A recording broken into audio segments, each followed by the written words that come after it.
যোনটো আমাৰ এডমিশ্যন হওক যিকোনো আমাৰ শিক্ষা অনুষ্ঠান কিবা অনুষ্ঠান যিকোনো প্ৰক্ৰিয়াত আমাৰ এই বস্তুটো আমাৰ পৰা বঞ্চিত কৰি লৈছে। ইতিমধ্যে আপোনাক কৈ আছে যে NOC দিয়া বুলি কৈ আছে তেখেতসকলে। NOC আমাৰ 2016 চনতো দিয়া।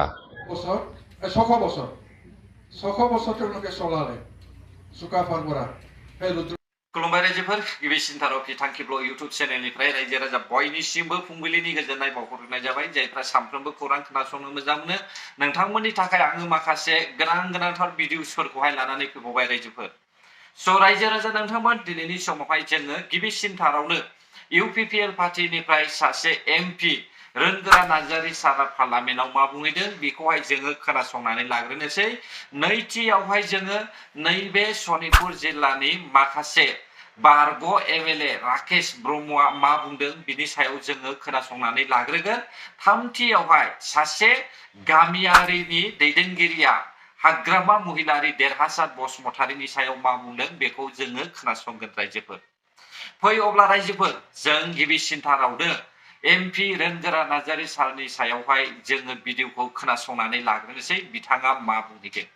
Of rights and privileges of the existing tribals while granting new ST status to 6 community in Assam. Sir, the Assam has been witnessing a situation of embarrassment amidst agitation demanding new status ST tribes by 6 communities and the fear of losing rights and privileges of the existing tribal communities in Assam since long time. The recent recommendation of the group of ministers constituted by the Assam government for granting new scheduled tribes for 6 communities in Assam has triggered apprehension among the tribals organization and students of that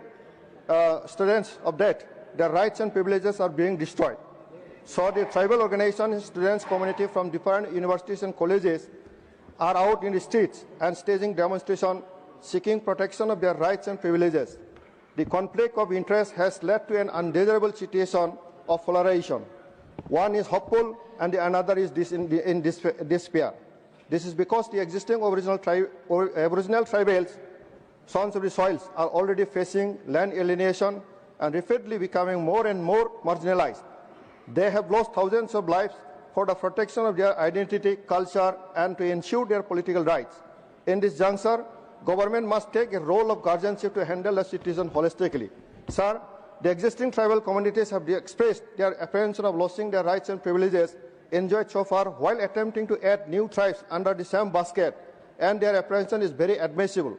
Any policy decision of the government attempting to encroach upon the rights and privileges enjoyed by the existing tribals of Assam might throw up conflicting situations. On the other hand, the 6 communities who are demanding new scheduled tribe status are of the opinion that they want their ST status without affecting the rights and privileges of the existing tribals in Assam.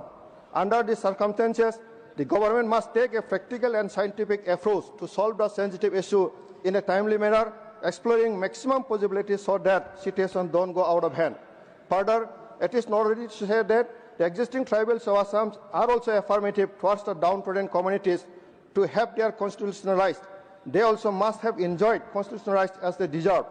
Therefore, my humble appeal to the government of India to take firm initiative to solve the issues of 6 communities without infringing upon the rights and privileges enjoyed by the existing tribals of Assam enshrined in the Constitution of India.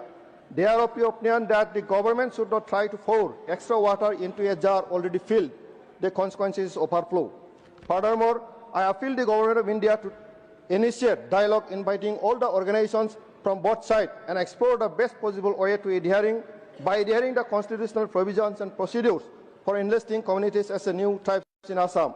I hope the government of India will ensure integrity, sincerity for the protection of existing tribals while taking possible attempt to solve the issues of this community. I stand to rise regarding the protection of rights and privileges of the existing tribals while granting new ST status to 6 community in Assam. Sir, the Assam has been witnessing a situation of embarrassment. अब्ला जों बयबो खोनाबाय रोंगोरा नार्जारी सारा दिनैहाय पार्लियामेन्टआवहाय थांनानै एसटिनि बाथ्राखौहाय strongly बाथ्रा बुंहैनाय जोङो खोनानो मोन्दों रायजोफोर।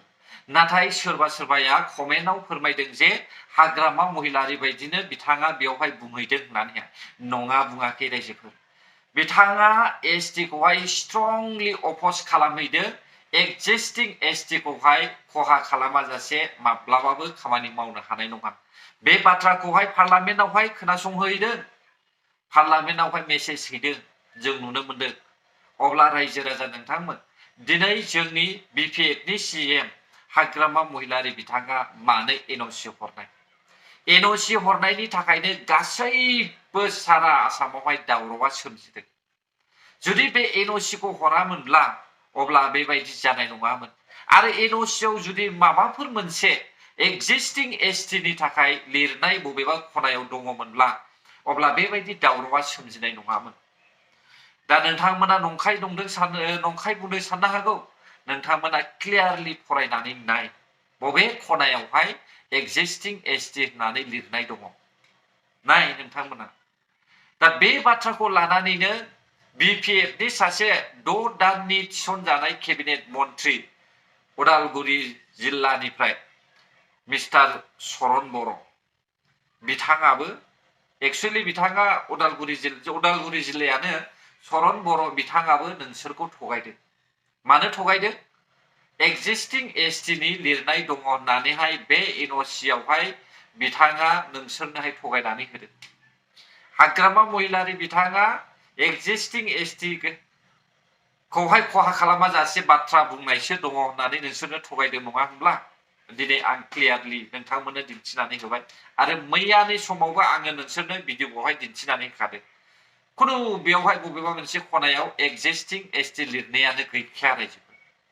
अब्ला जोंहा बिथां शरन बर' सारा मानो रायजो राजाखौ थगायखो? सासे केबिनेट मन्त्रि जालायनानै सायख'जालायनानै मानि खारनै रायजो राजाखौ थगायखो सारमोन? मानो एसेबां नंखाय बुंखो? गावनि गाद्दिनि थाखायल' साननानै हारिनि अलखदखौहाय माब्लाबाबो जेंनाखौहाय फोसाबनो सानाखिसै नामा नोंथांमोना?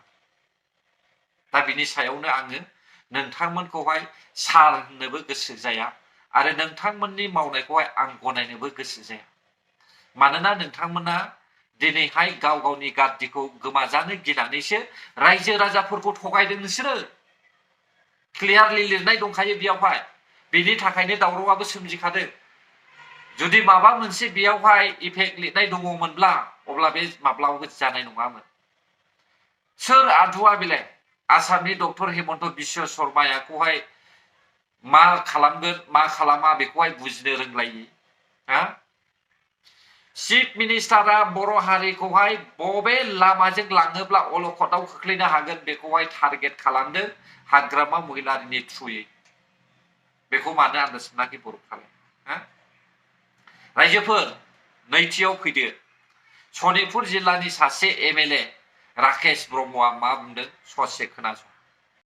ইয়াতে 12 ভূঞা আহি পেলাই আৰু সেই থাইলেণ্ডৰ পৰা আহি পেলাই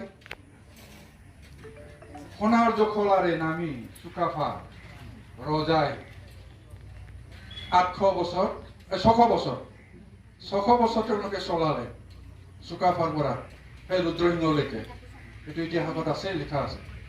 এতিয়া এই 12 ভূঞা আহি পেলাই আকৌ তেওঁলোকে চলালে 600 বছৰ। এই 600 বছৰ ৰাজত্ব কৰা 600 বছৰ ৰাজ গোলাফাত চালাইগ্ৰা মানसिया दिनै एसटि जानो थांगासिनो दं। आहम राजानि बंशफ्रा एसटि जाफैनोसै दा। 600 बोसोर राजा जाखांबाय बिसोरो, रानि जाखांबाय, दा आरो एसटि जानो नागिरगासिनो। बाधा गैया जोंहा। भारत सरकार दं, हरदों, थाखा हरदों, खिन्थु जोंनि जिथु पार्सेन्टेज जोंनि फैसाखौ जोंनिखौ दाननो मोना। सोरबा आदिबासि जाथों एसटि, जोंहा बुंनांगौ गैया बेवहाय। एसटि जानायाव जाथों बयबो, खिन्थु फैसा हरे दिल्लीनिफ्रायसो आलादायै बिखाना लाबोनांगोन। आदित्य खागलारिया जिथु बुंबाय थादों, सभापति आदित्य खागलारि, बे खोथा मथे नरेन्द्र मदिनिफ्राय फैसा लाबो, जोंहा बुंनांगौ जेबो खोथा गैया। खिन्थु जोंनि खथाखौ दाननो मोना। बे खोथाखौ बुंनाय जाबाय एसटि हिसाबै स्कलारशिपनि प्रब्लेमनि फरायनाय डाक्टार इन्जिनियार नोंथांमोना मिथिगौ 6 बोसोरमोन नामा शंकर दयाल शर्मामोन नामा राष्ट्रपति, बिथाङा एसटि होनायाव जोंनि बर' गथ'आ इन्जिनियारिं कलेजाव आईआईटिआव आईआईएमआव मेडिकेल कलेजाव सिट मोनाखैमोन। बेखौ गोसोआव दंना गैया? इभेन आंनि लोगो सानै आईआईटिआव कलकातायाव फरायनाय खरगपुराव थफ्ला लानानै खारबोफिननानै बिथांमोना अत्याचाराव IIT Indian institute of technology फरायहैनाय फैनानै मेडिकेलावबो सानैबो पास जाखानायखायसो मेडिकेलाव लोगो लोगो एडमिसन लाफैदों बोसोर लस जायाखै बेफोर जोंनि एग्जाम्पल बिदि सासे जारिमिनारि मिथिखानाय स्ट'रिखौ मोनथिलायखानाय बेबायदि MLA आ मा सानदों साफा साफा बिसोरो मा BPF नि गासैबो संख्रि जाग्रा गोजा नोंसिनि सनिपुर बिसिना गफुरखौहाय दा नै बिसोरबायदि लिडारानो थेर बेथेर खालामगोन दिनै बे बोराया बे MLA आ मिथिखागौ दे ST नि बाथ्राखौहाय दा ST नि बाथ्राखौ मोनथिसेयावबो ST होनायाव जेबो आफुथि गैया जेरैहाय NOC खौ लिरदों बेबायदिनो बिबो बुंदों अब्ला नोंथांमोना मा बुजिखो शेड्युल ट्राइब दा बे शेड्युल ट्राइबखौहाय जुदि होयोब्ला बोखावफ्लेनाय जायो आरो जुदि बेखौ होयोब्ला जोङो A to Z बन्सिथ जायो बेखौ बे MLA आ मिथिखायो नाथाय नोंसोरखौ थगायबाय रायजोफोर एसेबां नंखाय थगायबाय आसरित ना मानि थाखाय BPF नि गाद्दिखौहाय मानो सेजानो गिनायनि थाखाय बिसोरो BPF निफ्राय माब्लाबाबो नंखाय बाथ्रा बुंनाय नङा BPF खौहाय हमथाना लाखिनो थाखाय रायजो राजाफोरनि थाखायसो नंखाय बाथ्रा बुंदों बेखौ नोंसोरबो गोसोआव ला रायजो राजा नोंथांमोन दानिया थामथियाव खोनासंदो गामियारिनि दैदेनगिरिफ्रा मा बुंदों आंखौ लोगो हमनोब्ला खबर हरमोन ना फैमोन ना ग्रुप जानानै 10-12 आं फेसबुक रायलायदोंमोन सिङाव मा जादों बेखौसो बुंनांगोन बे मेथाइआ हेमथासो जुदि मग गाद हादि जावना सिलेन्स खालामबाय मा भाषा बे नेथानि जयगथायानो गैया बेहा खिन्थु गामि दरसेखौ खुंनो हानाय जयगथायानो गैया बेहा बेबायदि व्यक्ति मानसियासो जोंना मेथा जाना दं बेना सारा मा होनबाय NOC नांगौबा आखौ NOC जुदि प्रयजन হয় আমি লিখি দিই मा भाषा बियो सानि सम्पति नामा बियो गाव फारसे सोरजिनाय नामा बियो हा बिटिसिया